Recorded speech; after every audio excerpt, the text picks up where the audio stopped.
Capítulo 8. Herencia transgeneracional, posesión de ancestros y almas en pena. La arquitectura invisible del alma familiar. Cada individuo es como una catedral erigida sobre cimientos antiguos, generaciones de antepasados cuyos ecos resuenan en nuestra psique. La herencia transgeneracional actúa como una arquitectura invisible que moldea el alma, una red de vínculos sutiles entre el presente y el pasado familiar. No se trata solo de rasgos genéticos o recuerdos explícitos, sino de cargas emocionales y espirituales heredadas, deseos incumplidos, traumas, creencias y destinos que se transmiten silenciosamente de abuelos a padres y de padres a hijos. Esta transmisión ocurre en gran medida de forma inconsciente, aunque no la percibamos directamente. Se manifiesta en los conflictos que vivimos, en patrones que se repiten o en vacíos que sentimos sin explicación aparente. En palabras de un autor contemporáneo, aquello que no se gestiona o resuelve en una generación puede condicionar gravemente la libertad emocional de las siguientes, apareciendo bajo dos formas, como repetición fiel de la historia ancestral, o como compensación extrema intentando evitar el mismo destino. En el mecanismo de repetición, el descendiente vive experiencias casi calcadas a las de algún ancestro, elige, por ejemplo, una pareja igualmente violenta, sufre la misma enfermedad a cierta edad, o enfrenta idénticos fracasos, replicando dramas no resueltos. Por compensación, en cambio, la vida toma el rumbo opuesto al del antepasado, pero aún así sigue dictada por él. Si la abuela fue oprimida en un matrimonio asfixiante, la nieta quizá elige inconscientemente no casarse jamás, sacrificando su propio deseo de amar en pos de no repetir el sometimiento. Ambos extremos, repetición y compensación, nos mantienen atrapados en una danza que no es del todo nuestra. Así, la lealtad invisible al clan puede volverse una atadura sutil. Soltar esas cadenas a veces se vive incluso con culpa, como si liberarse equivaliera a traicionar a la familia. Y sin embargo, comprender esta arquitectura oculta es el primer paso para la emancipación del alma. Descubrir que historias del ayer viven en nuestro hoy permite honrarlas y trascenderlas, en lugar de seguir prisioneros de un destino ajeno. Posesión de ancestros y el inconsciente familiar. En el teatro de la psiquis, a veces no estamos solos en el escenario. Actores de generaciones pasadas pueden ocupar un espacio en nuestra vida interior, dictando guiones antiguos. Hablamos aquí de la posesión de ancestros, un fenómeno por el cual el inconsciente familiar literalmente parece habitar en el descendiente.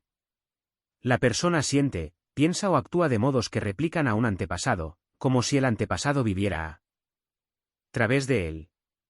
En términos psicológicos, podríamos hablar de identificaciones inconscientes muy profundas. En términos míticos, es casi una posesión espiritual por el espíritu del ancestro. Estas posesiones se alimentan de secretos no dichos, de duelos no procesados o de miembros excluidos del sistema familiar. El clan, como organismo, busca balancear su historia. Aquello que queda fuera de la vista intenta regresar por otros medios. Bert Hellinge, creador de las constelaciones familiares, observó que cuando alguien es rechazado o olvidado en la familia, un descendiente posterior a menudo repite su destino como una forma de traer de vuelta su memoria. Afirma Hellinge, ninguno de los que pertenece puede ser excluido. Si alguien es excluido, la conciencia obliga a un miembro posterior a representarlo. Así, el tataranieto puede cargar con la depresión del bisabuelo desterrado, o una niña puede estar ocupando el lugar de una hermana fallecida antes de que ella naciera. Estas lealtades invisibles actúan más allá de la voluntad consciente. Los niños absorben todos los mensajes de la energía familiar y adoptan tácitamente el lugar del excluido, comportándose como lo haría el anterior miembro. En consecuencia, dejan de vivir su propia vida, para vivir la del miembro excluido. Visto así, la posesión ancestral no es más que un amor ciego que lleva a sacrificar la propia individualidad para dar presencia a quien la perdió en el olvido. El resultado, sin embargo, es una existencia a medias, gobernada por una sombra ajena. El lenguaje simbólico de esta dinámica evoca la imagen del doble, ese antepasado que hace de doble en nuestra alma. Podemos sentirlo en patrones insistentes que no parecen nuestros, en reacciones desmesuradas heredadas, o incluso en sueños donde ancianos desconocidos nos hablan. El inconsciente familiar, decía Carl Jung, puede comportarse como un espíritu vivo dentro del individuo. En términos chamánicos, podría decirse que el espíritu de un ancestro monta al descendiente, semejante a la posesión ritual que en ciertas culturas los chamanes permiten para comunicar mensajes de los muertos. Aquí, no obstante, suele ser una posesión no consciente y no elegida. Identificarla implica notar esas fuerzas internas que tienen sabor antiguo. ¿Es este miedo realmente mío? ¿O proviene de la historia de mi abuela? ¿A quién pertenece esta ira súbita, este sentimiento de culpa, esta voz interna? Detrás de muchas de esas energías arcaicas suele esconderse un ancestro no reconocido. Nombrarlo es ya iniciar el camino de su liberación y de la nuestra. Almas en pena, secretos, excluidos y fantasmas familiares. En los rincones oscuros del árbol genealógico habitan a veces almas en pena, antepasados que no encontraron descanso. Pueden ser miembros olvidados, expulsados por vergüenza o tragedia, o secretos familiares enterrados en silencio. Estas presencias se comportan como fantasmas simbólicos que rondan la psiquis de los descendientes, buscando expresión y resolución. En la clínica psicoanalítica se ha constatado como un trauma no elaborado en una generación puede devenir un síntoma en la siguiente. Lo que una generación calla, la siguiente tiende a somatizarlo o actuarlo sin saber por qué. Una tumba mal cerrada siempre deja abierta la posibilidad de que algún fantasma tenga el mal gusto de salir a ratos. Generación tras generación, escribe de forma elocuente una psicoterapeuta transgeneracional.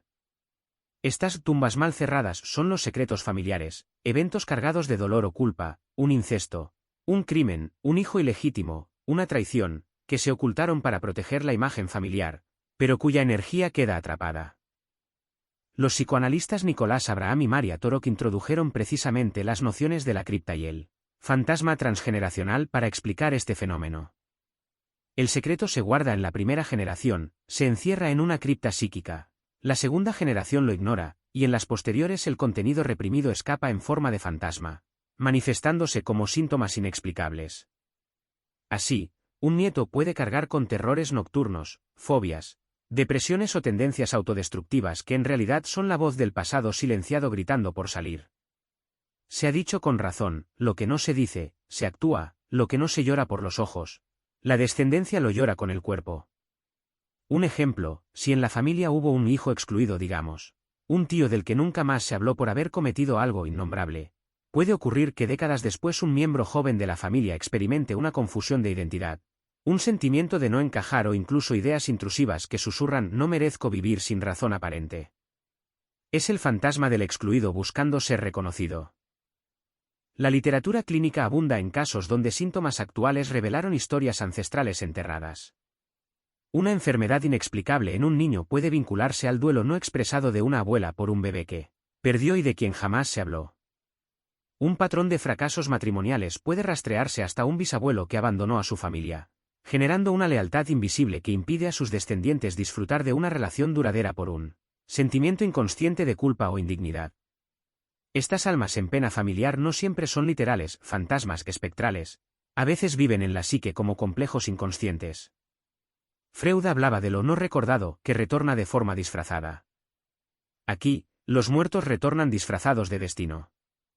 Pero en ocasiones la fenomenología puede ser casi literal, sueños recurrentes con un ancestro, apariciones fugaces en estados de duermevela, o una pesada sensación en cierta habitación de la casa relacionada con algún antepasado. La mística cristiana nos habla de las ánimas del purgatorio, almas en pena que claman por nuestras oraciones para alcanzar la luz. La psicogenealogía moderna nos habla de esos archivos secretos, que exigen ser abiertos para liberar al sistema familiar.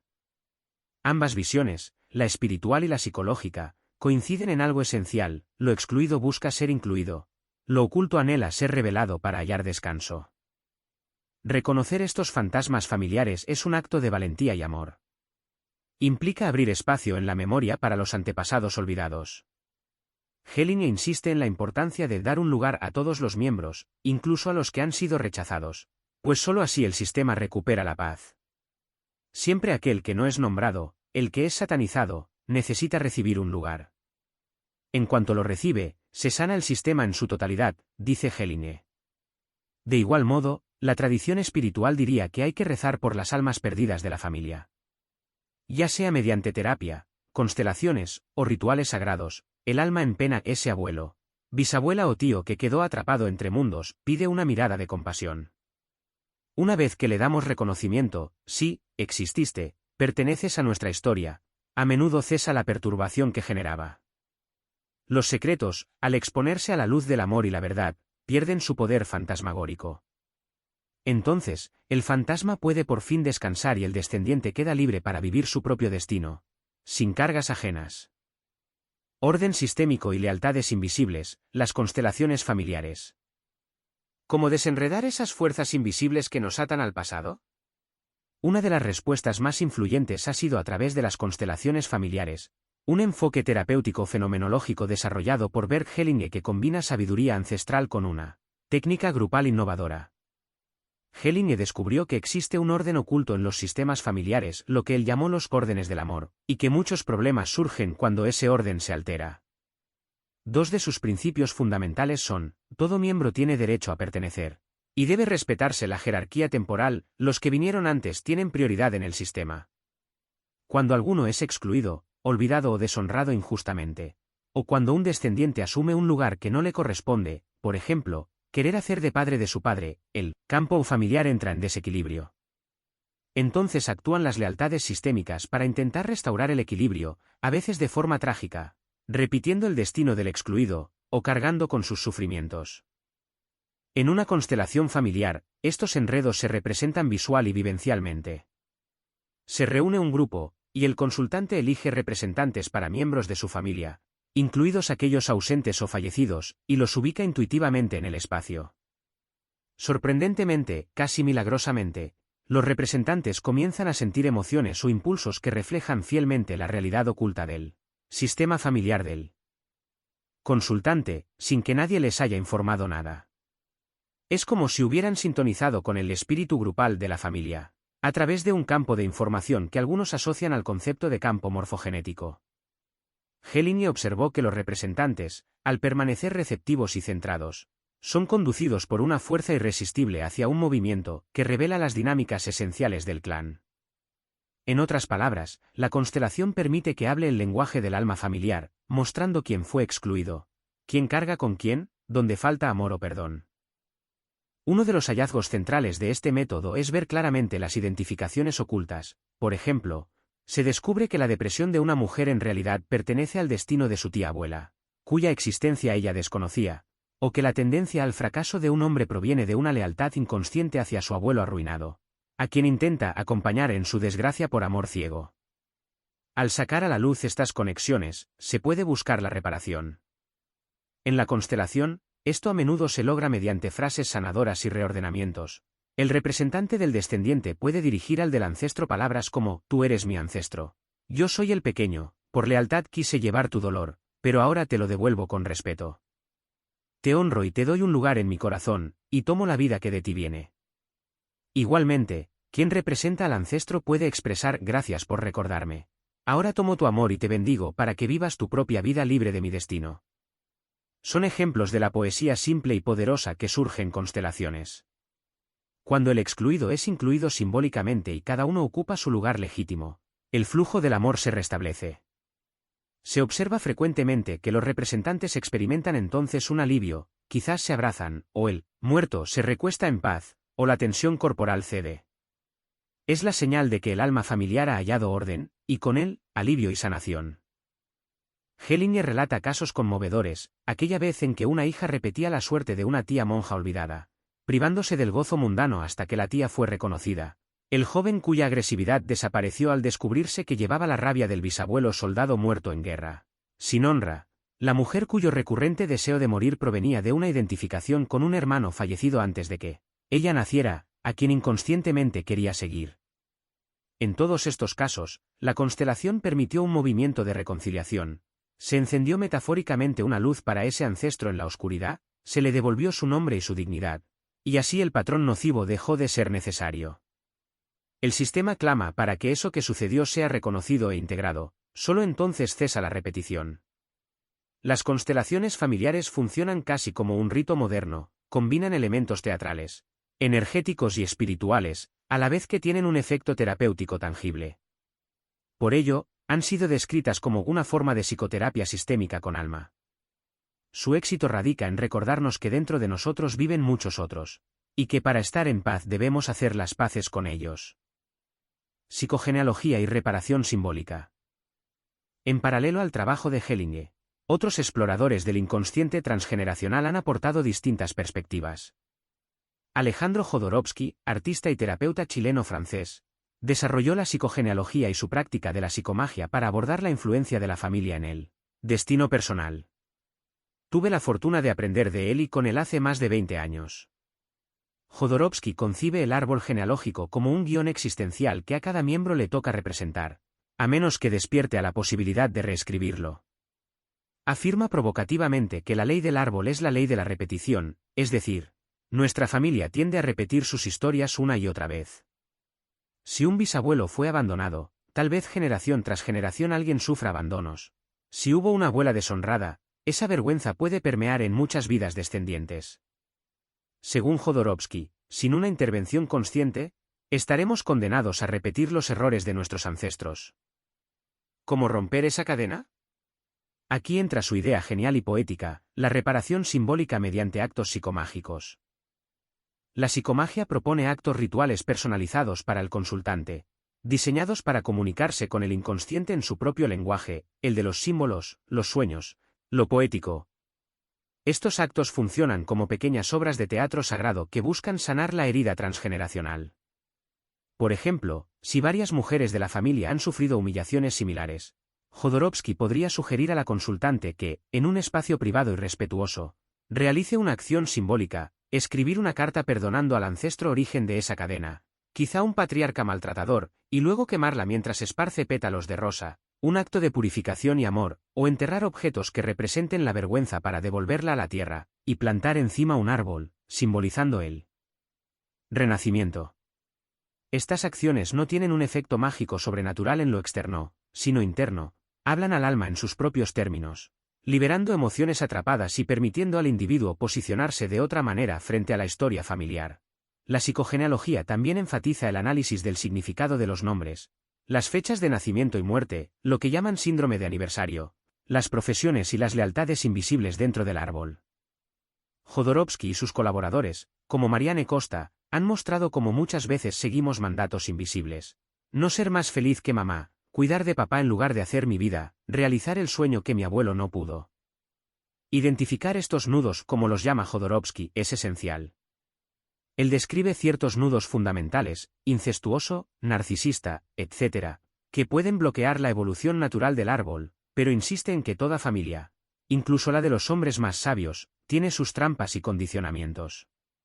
No existen familias perfectas, nacer en un clan significa asumir un conjunto de relatos inconclusos.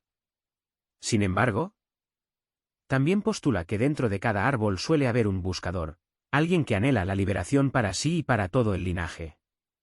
Quizá quien lee estas líneas sea ese buscador en su familia, el llamado a despertar.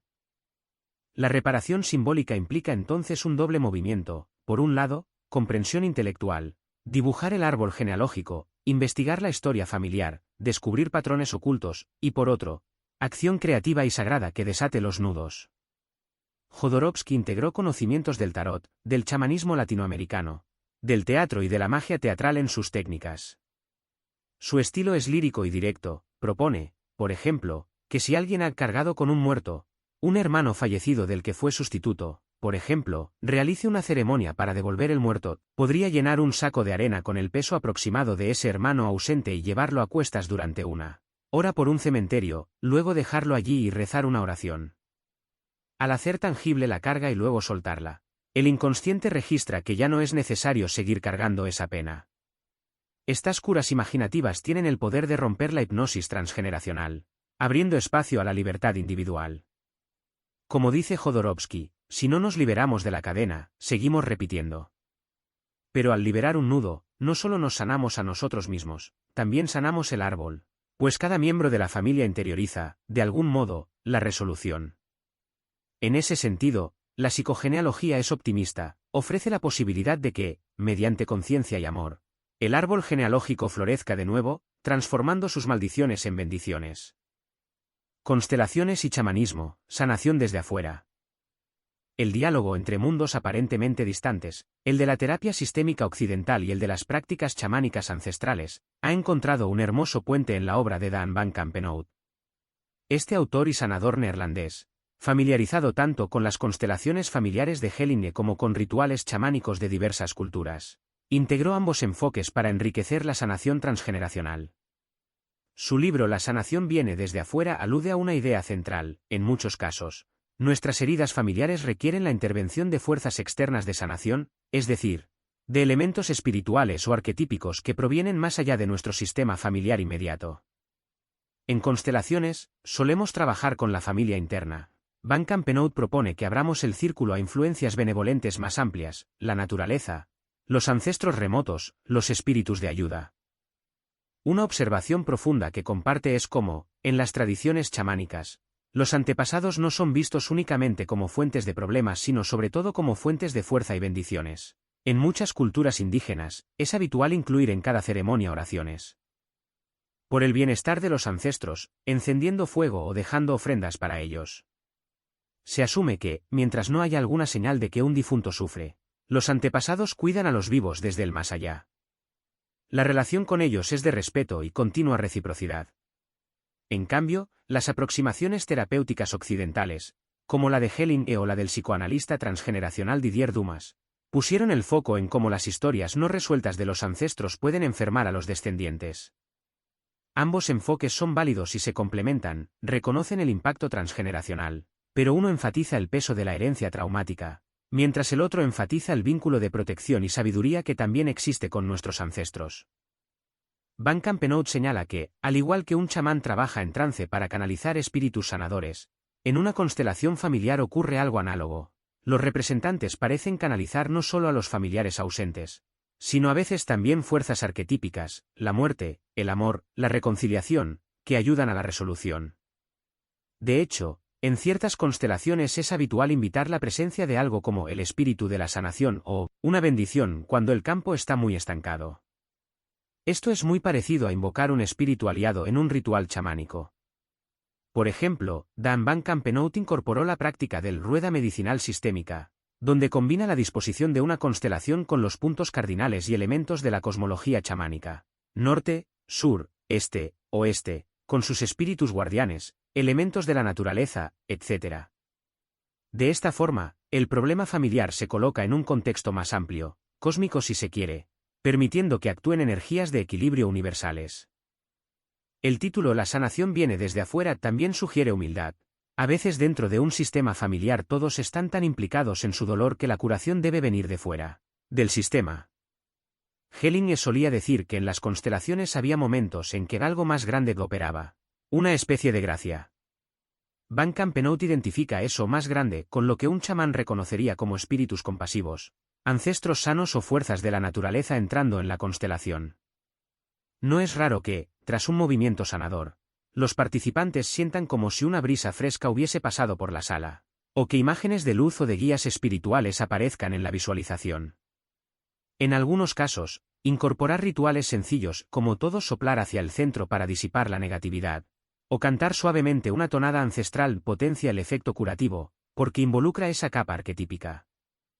Cabe destacar que Helling en sus últimos años también se abrió a lo espiritual y chamánico en las constelaciones, hablando de la constelación del espíritu y de movimientos del alma que trascienden lo personal.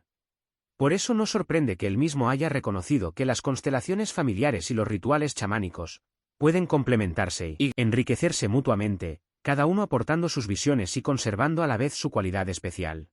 Ambos caminos, constelación y chamanismo, al fin y al cabo buscan liberar a las personas de fuerzas ocultas que las hacen sufrir, reconectándolas con el orden del amor y con la ayuda de lo sagrado. La integración de Van Campenot nos recuerda que no estamos solos en la tarea de sanar. Además, nuestros familiares, contamos con un vasto círculo de apoyo en el mundo espiritual. Los ancestros pueden volverse aliados, no solo portadores de cargas, y las energías de la tierra y del cielo están disponibles cuando se las convoca con respeto. En un trabajo sistémico chamánico, uno podría, por ejemplo, constelar un problema y luego realizar un ritual de ofrenda a los ancestros relacionados, o pedir al espíritu del fuego que ayude a transmutar el dolor familiar. Este enfoque integrativo refleja una comprensión holística. La sanación transgeneracional es a la vez psicológica y espiritual, requiere comprensión pero también reverencia, requiere trabajo interno pero también gracia externa. Cuando ambos se encuentran, el resultado es profundo. Muchas personas reportan sentir, después de dichas experiencias, que no solo resolvieron un tema personal sino que restablecieron un vínculo sagrado con su linaje y con el cosmos. Comunión de las almas, la dimensión mística. Las tradiciones místicas han enseñado desde antiguo que la separación entre vivos y muertos es relativa. En la teología cristiana existe el concepto sublime de la comunión de los santos, que sostiene que todas las almas, las que peregrinan en la tierra, las que se purifican en el más allá y las que ya gozan de la plenitud divina, conforman un solo cuerpo místico. Los creyentes forman un solo cuerpo cuya cabeza es Cristo, y por eso el bien de los unos se comunica a los otros.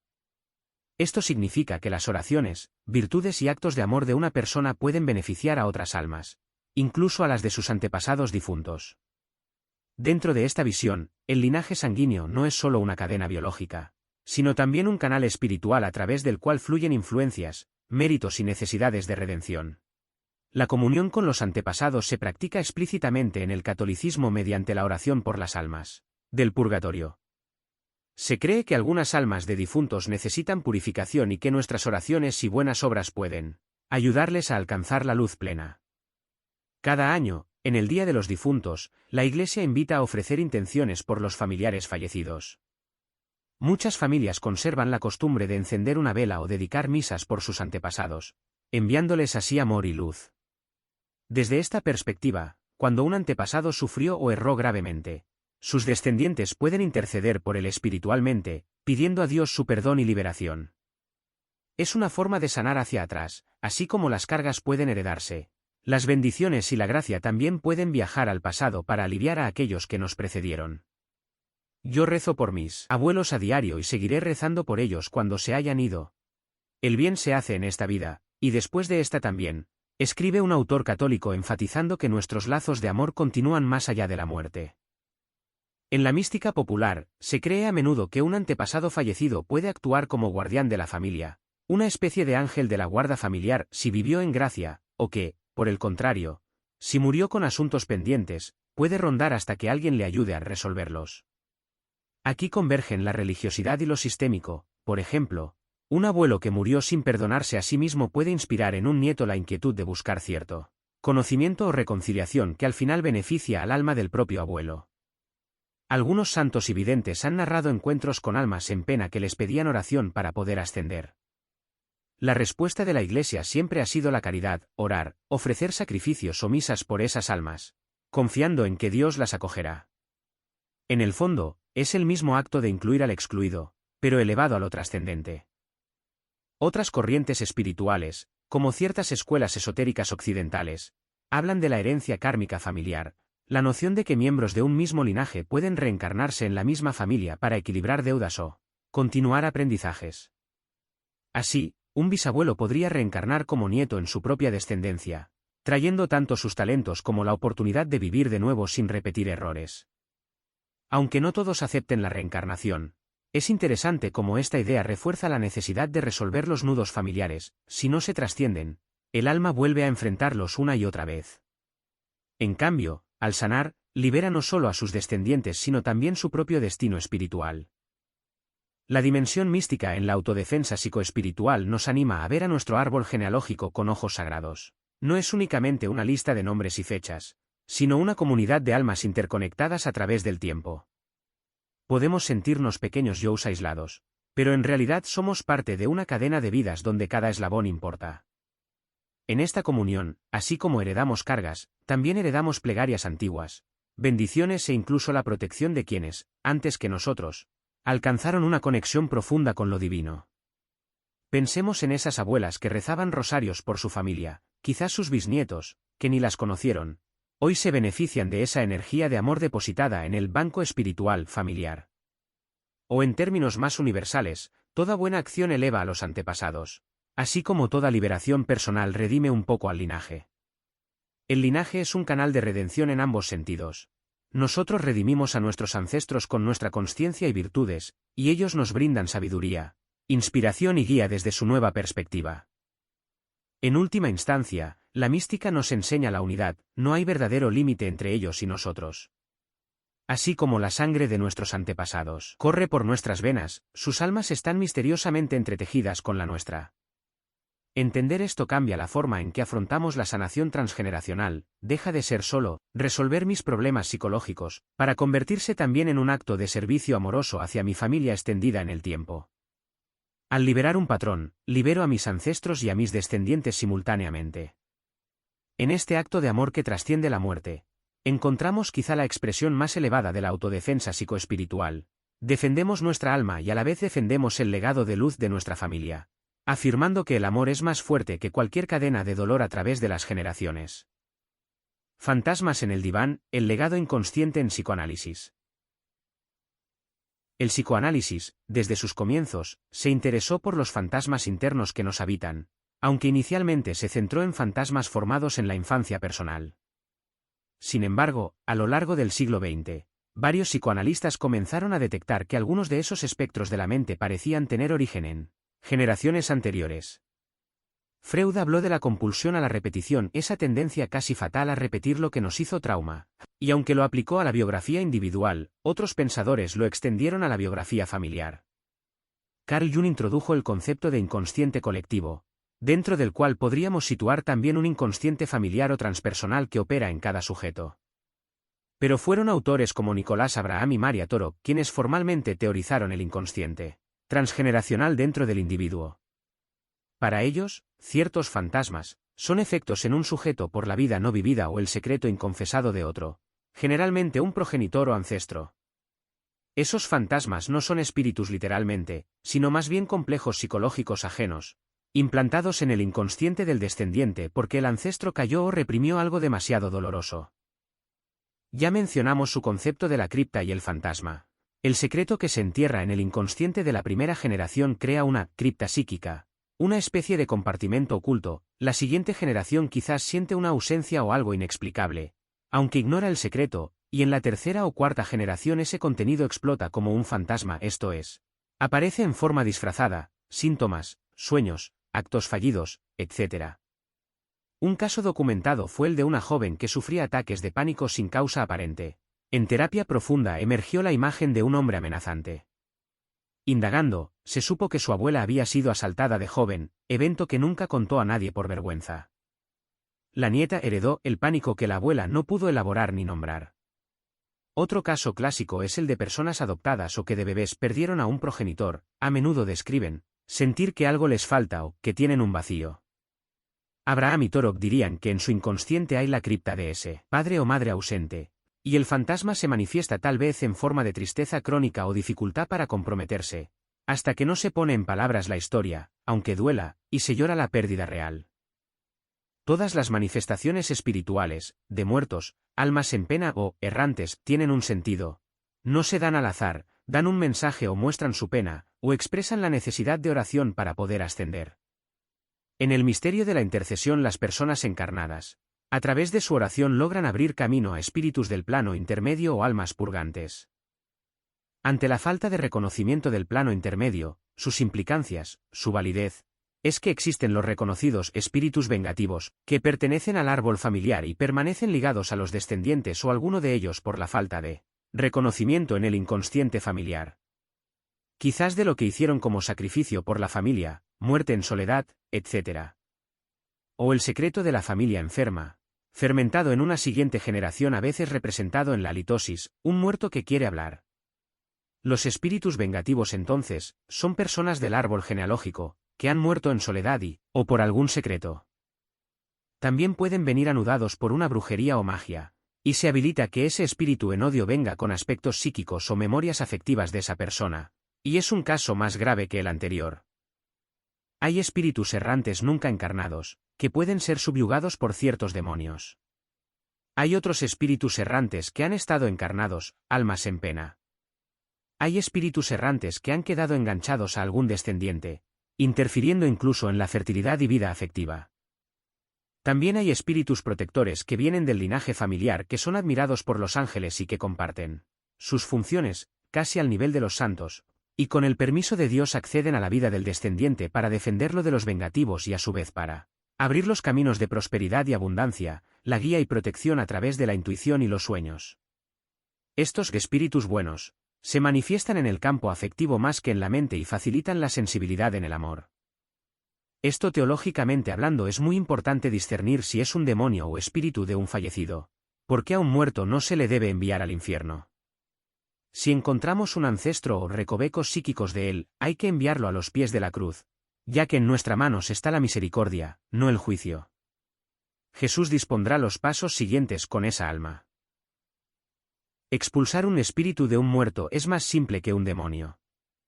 Es importante saberlo, porque si solo dirigimos oraciones contra el demonio, no cursará efecto si es un fallecido. Hay entidades errantes apegados al mundo causantes de vejaciones, vale decir, manifestaciones perturbadoras en una persona viva, incluso dejando marcas en el cuerpo. Hay espíritus impuros propensos al mal y son fuente de enemistad, disarmónicos en la familia. Son almas colonizadas, espíritus negativos superiores, y ya pertenecen a estructuras jerarquizadas en el infierno.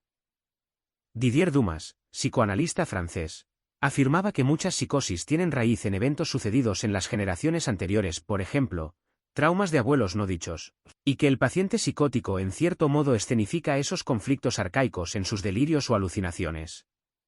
Incluso llegó a decir que la psicosis a veces es un caso extremo de posesión familiar, donde la persona ya no sabe quién es ella y quién es el ancestro cuya voz resuena en su mente. Hellinger coincidió parcialmente, al observar en constelaciones que algunas psicosis remitían cuando se revelaba un enredo profundo, como una identificación inconsciente simultánea con un perpetrador y con su víctima en la historia familiar, dentro del psiquismo del afectado, las voces peleando dentro. Esto es sobrecogedor. Imaginemos a alguien que porta sin saberlo la psiquis tanto de un abuelo maltratador como de la abuela maltratada.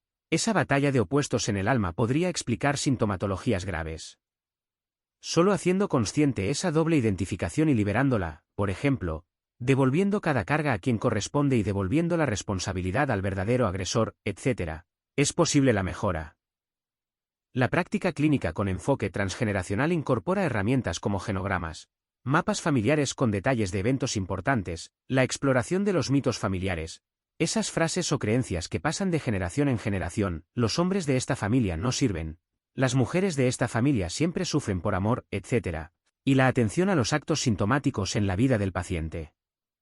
Un acto sintomático interesante es la elección de profesión o de pareja. Muchos terminan sin entender por qué, eligiendo carreras similares a las de sus antepasados o pareja con características que replican algún vínculo anterior. Por ejemplo, un hombre puede casarse con una mujer mucho mayor porque inconscientemente busca en ella a la madre que perdió, o alguien se hace policía porque su bisabuelo, que no conoció, fue policía y murió heroicamente. Hay una misión heredada buscando completarse. Marianne Schutzenberger, autora de Die, Mis ancestros, otro pilar de la psicogenealogía, investigó los llamados síndromes de aniversario, la tendencia a repetir eventos, accidentes, muertes, enfermedades, en fechas que coinciden con las de generaciones pasadas. Esto parecería maldición.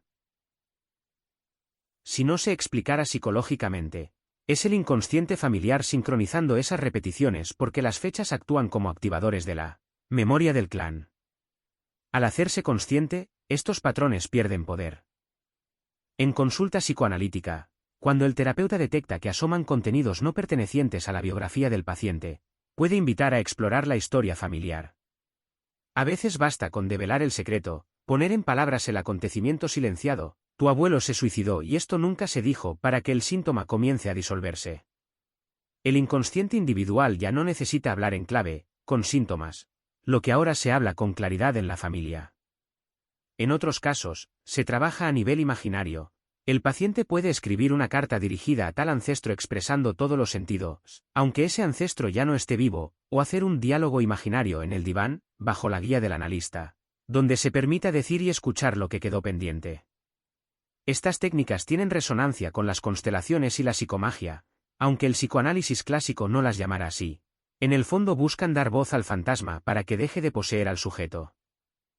Freud alguna vez dijo que las personas que no recuerdan el pasado están condenadas a repetirlo. En psicoanálisis transgeneracional podríamos parafrasear, lo que una generación no elabora, la siguiente lo repetirá.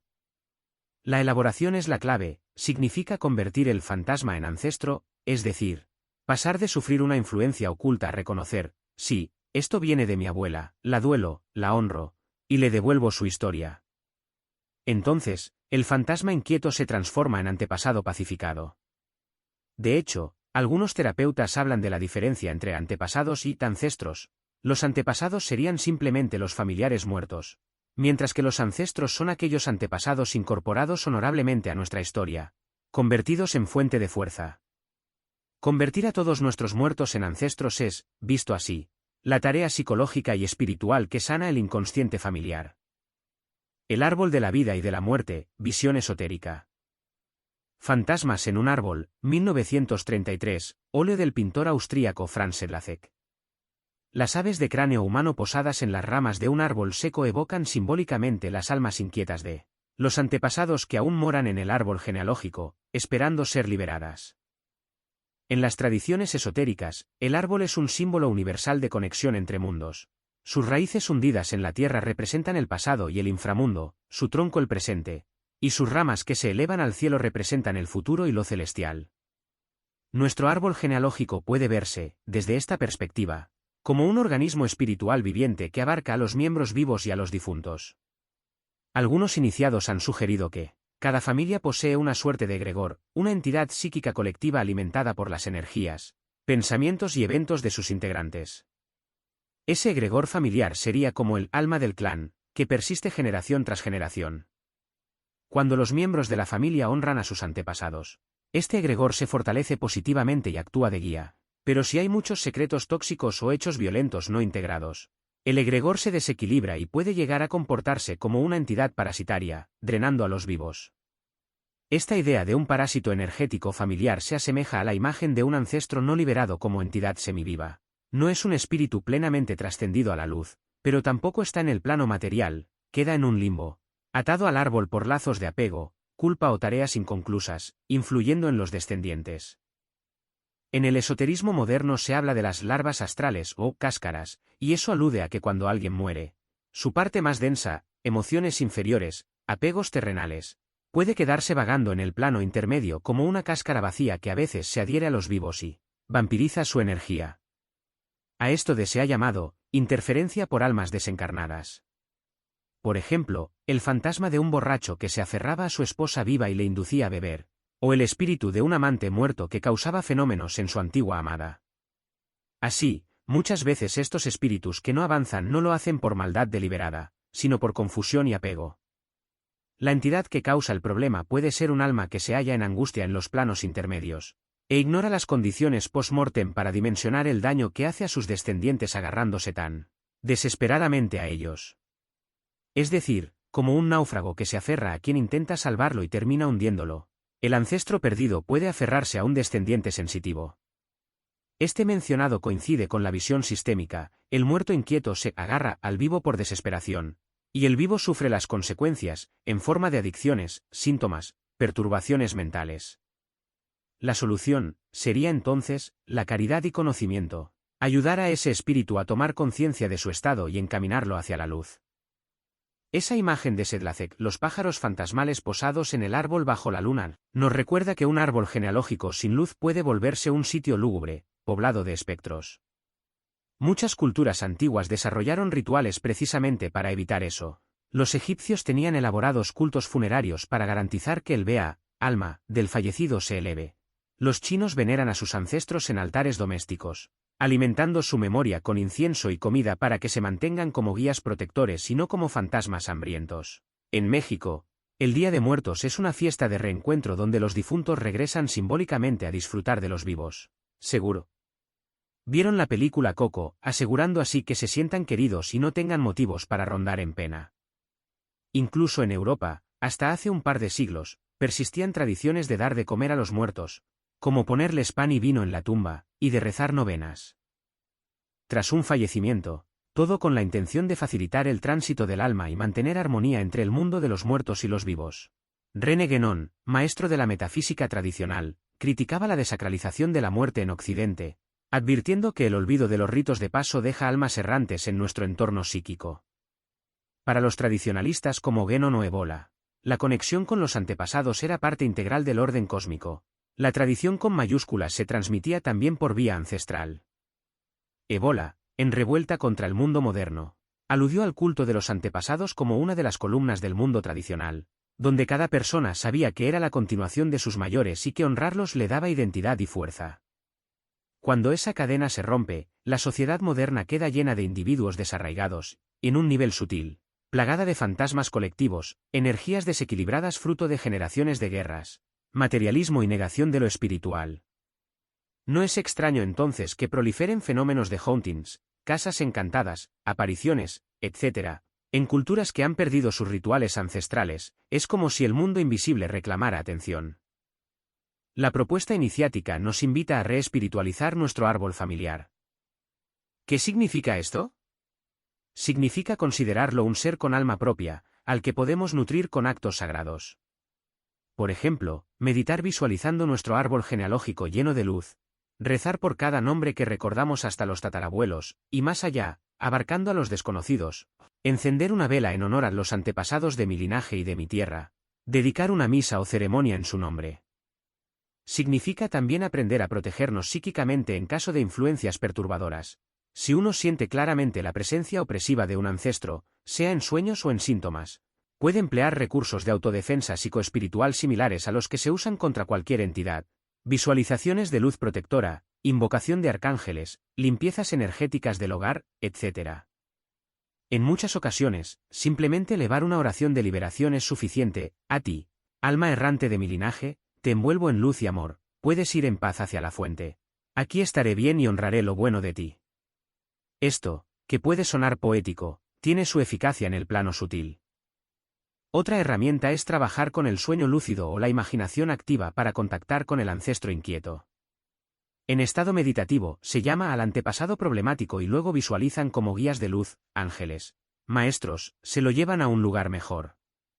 Este tipo de trabajo psicoespiritual es análogo al rol del psicopompo en las mitologías.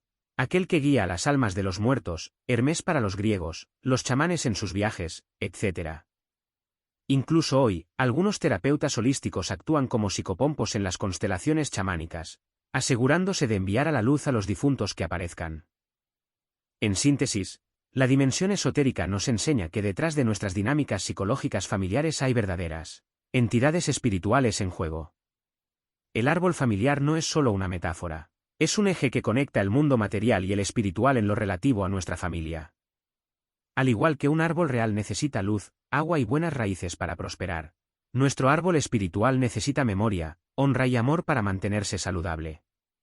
Y si descubrimos en él ramas muertas, ancestros olvidados, hechos oscuros, o parásitos, influencias negativas persistentes, debemos podarlo y sanarlo con las herramientas espirituales a nuestro alcance. Ritual, oración, intención. Lejos de ver a los ancestros no liberados como enemigos, podemos verlos como almas necesitadas a las que podemos brindar ayuda. Del mismo modo que buscaríamos un exorcismo compasivo más que una simple expulsión violenta. Después de todo, ¿algún día nosotros también seremos ancestros que quisiéramos transmitir a nuestros descendientes? Seguramente bendiciones y no maldiciones.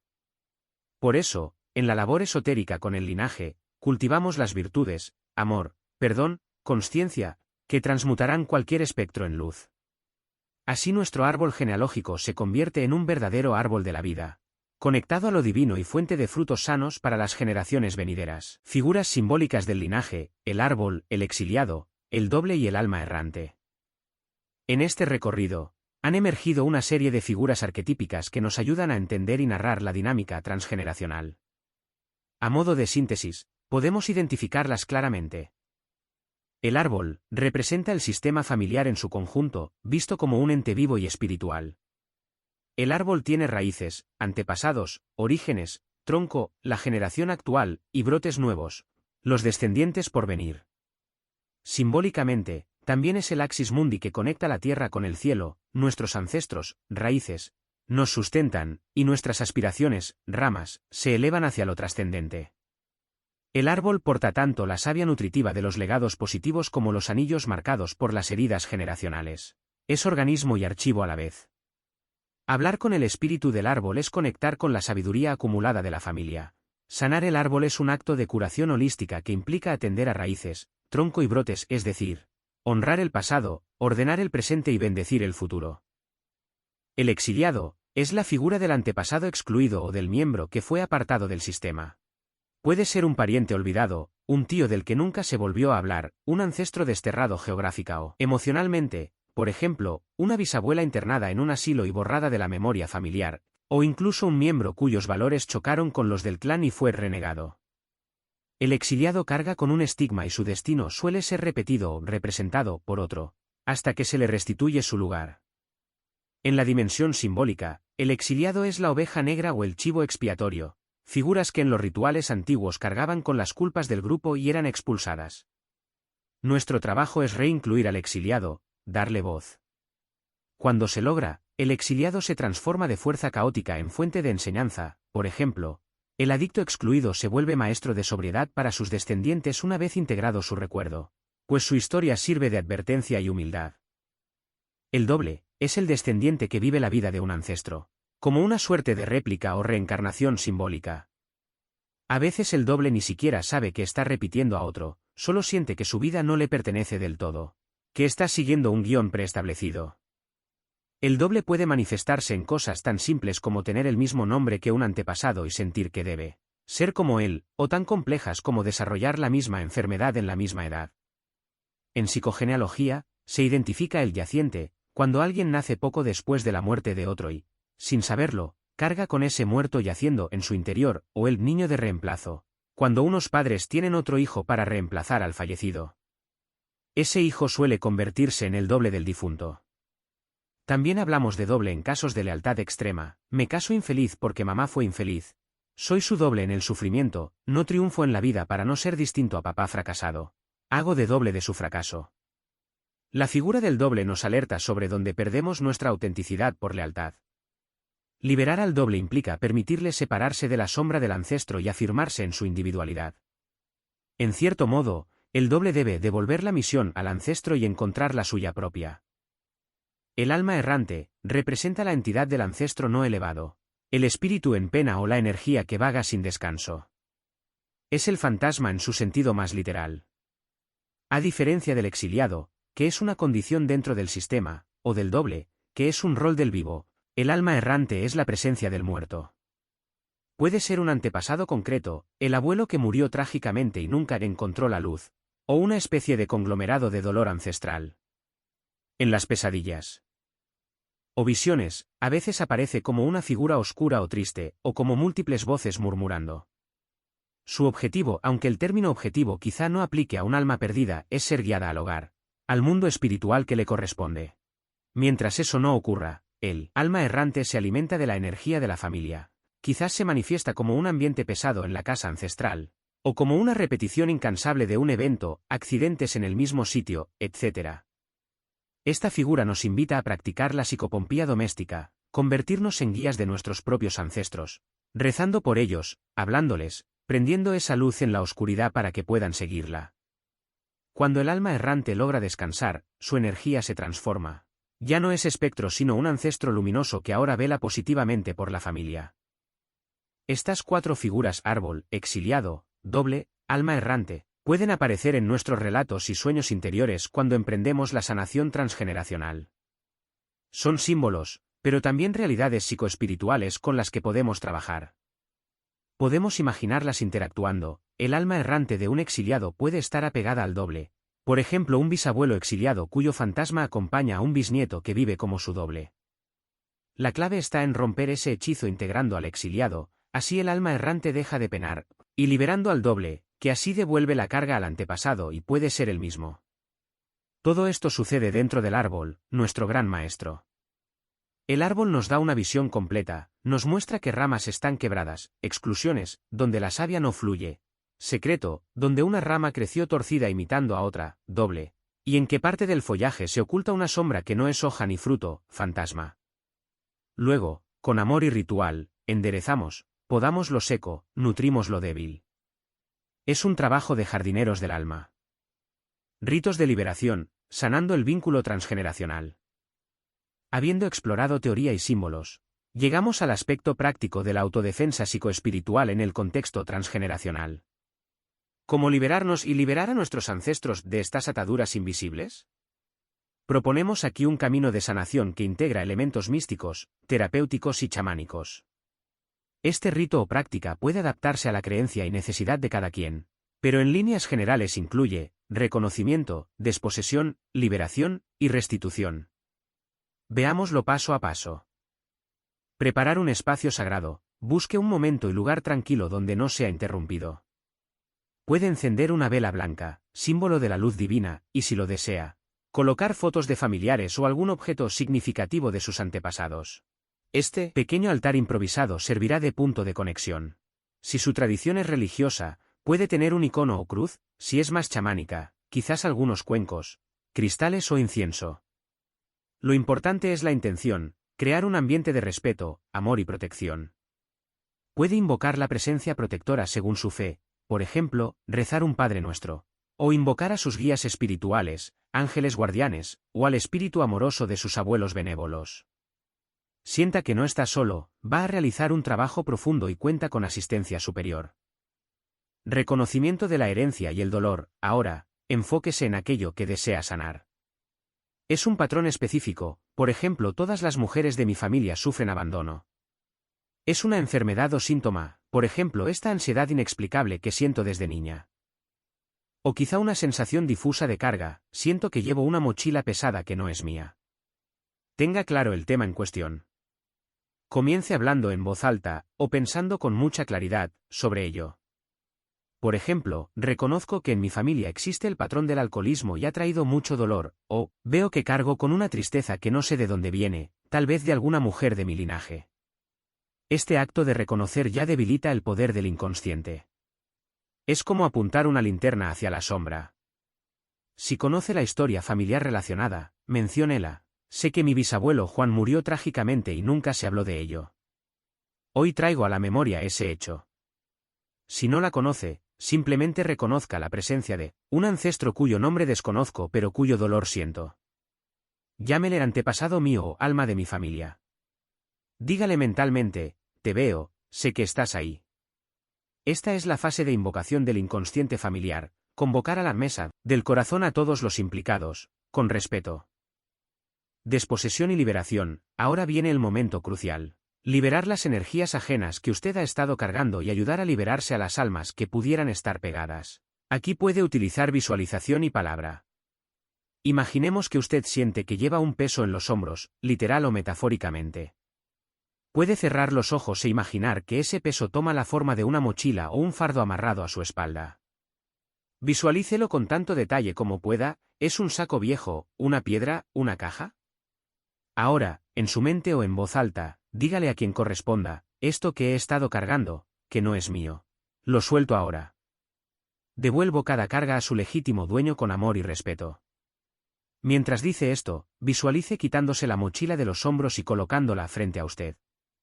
Puede imaginar que frente a usted están sus antepasados relacionados. Por ejemplo, si sabe o intuye que ese peso tiene que ver con su abuela, vea a su abuela joven o a su espíritu allí. Entréguele simbólicamente la mochila diciéndole: te devuelvo lo que te pertenece. Lo llevé por amor, pero comprendo que cada uno debe cargar solo con su destino. Con todo mi amor, te lo entrego y te libero, y me libero. Si el asunto es difuso, puede simplemente depositar esa mochila en manos de Dios o en el fuego de la vela. Entrego esta carga al universo para que sea transmutada. Sienta el alivio en sus hombros al hacer esto. Si lo que percibe es una presencia espiritual, el alma errante tal vez, diríjale palabras de liberación. Querido antepasado, o querido espíritu, quizás has estado aferrado a mí sin yo saberlo. Si es así, te digo, ya no necesitas sostenerte de mi energía. Te envío amor y luz. Mira, allí está la puerta a la paz. Visualice una puerta de luz abriéndose. Puedes atravesarla. Eres libre, y yo también. Ve con Dios, o ve a la luz. Imagínese esa alma errante yéndose hacia esa luz, tal vez acompañada de seres luminosos. También puede usar una oración tradicional si resuena con usted, como: concédeles, Señor, el descanso eterno y brille para ellos la luz perpetua. Que sus almas y todas las almas de los fieles difuntos, por la misericordia de Dios, descansen en paz. Amén, repetida varias veces, o un mantra de liberación. El punto es cortar amorosamente el lazo tóxico. Puede incluso hacer un gesto físico, tomar una cinta o cuerda imaginaria entre sus manos, simbolizando el lazo no sano, y cortarla con unas tijeras, reales o imaginarias, declarando: rompo ahora todo lazo de sufrimiento heredado. Me quedo solo con el amor y el aprendizaje, el resto lo libero. Restitución del orden y los lugares. Tras soltar la carga, viene la restitución. Esto significa colocar a cada quien en el sitio de dignidad que le corresponde en su sistema familiar interno. Hellinger sugiere 3 acciones: reconocer, dar lugar, agradecer. Ya hemos reconocido, ahora damos un lugar. Esto puede ser tan simple como decir el nombre del antepasado en voz alta y decir, tú perteneces a mi familia. Si antes ese miembro fue negado, ahora es afirmado. Por ejemplo, tía Carmen, aunque nunca te mencionaron, hoy te coloco en mi corazón como parte de nosotros. Eres de los nuestros. Si hubo alguien reemplazado, como ese hermano fallecido que nadie recordó, puede tomar simbólicamente una foto, o un papel con su nombre, y ubicarla junto a las demás fotos familiares. Eso le da un lugar visible.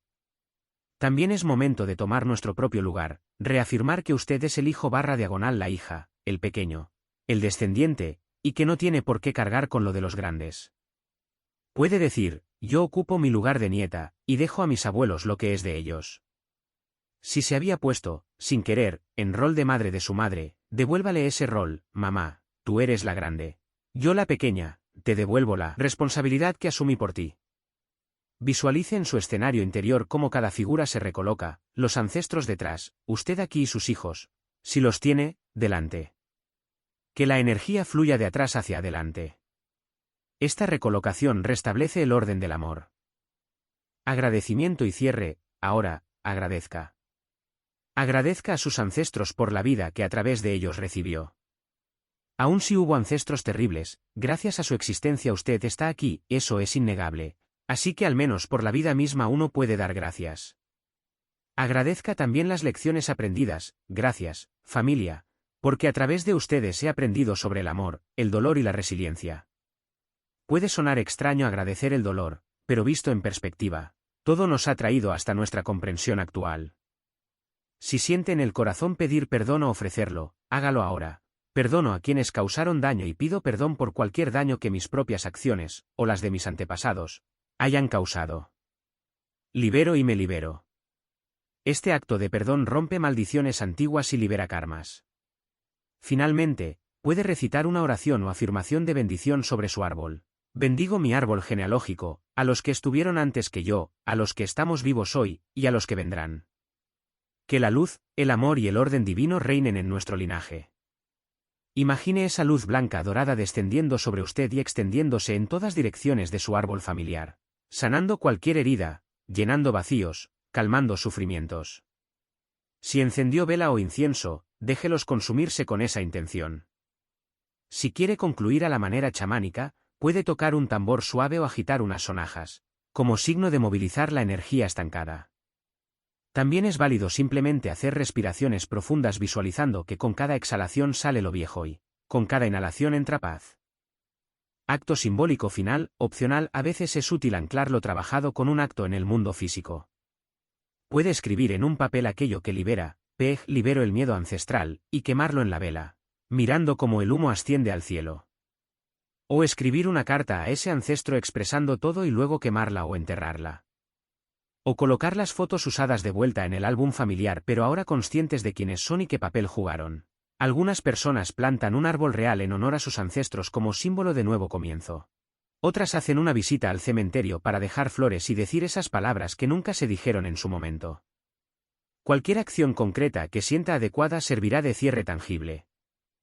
Tras realizar estos pasos, es común experimentar una especie de liviandad o una calma novedosa. A veces los resultados son inmediatos, un síntoma cede, un sueño perturbador cesa, se siente una liberación emocional con llanto catártico. Otras veces el efecto es más sutil y se va desplegando en días y semanas. Por ejemplo, empieza a haber más armonía familiar, o usted nota que reacciona distinto ante situaciones que antes le detonaban. Es importante confiar en el proceso y no esperar la perfección instantánea. Las heridas transgeneracionales pueden ser profundas, pero cada capa que sane tiene un impacto real. Puede repetir el ritual si siente que quedan elementos por trabajar. A veces sanar el linaje es como pelar las capas de una cebolla. Como en todo trabajo espiritual, la protección y el autocuidado son cruciales. Después de este ritual, puede que se sienta algo vulnerable o cansado. Tómese un tiempo para descansar, comer algo nutritivo, anotar en un diario sus impresiones. O darse un baño con sal gruesa, ritual de limpieza energética. Esto consolidará la integración de lo vivido. Recuerde también celebrar. Sí, celebrar, la liberación transgeneracional es motivo de alegría. Imagine a sus ancestros sonrientes, aplaudiendo porque finalmente alguien en la familia tuvo el valor de romper el ciclo. Sienta el orgullo legítimo de haber dado un paso que quizás ninguno antes pudo. Esto también forma parte de la autodefensa psicoespiritual, empoderarse con júbilo tras haber confrontado las sombras. Usted ha reclamado su alma de vuelta, ha devuelto lo ajeno y se ha reconciliado con sus orígenes. Ese es el escudo más potente contra cualquier negatividad, un corazón libre, que reconoce de dónde viene pero elige a dónde va. Para finalizar, conviene recordar que este proceso no implica cortar vínculos de amor con la familia, al contrario, los fortalece en su aspecto sano. Se trata de cortar los enredos nocivos, no el amor. Después de la liberación, puede emerger un amor más puro hacia sus ancestros, porque ya no estará contaminado de resentimiento o cargas.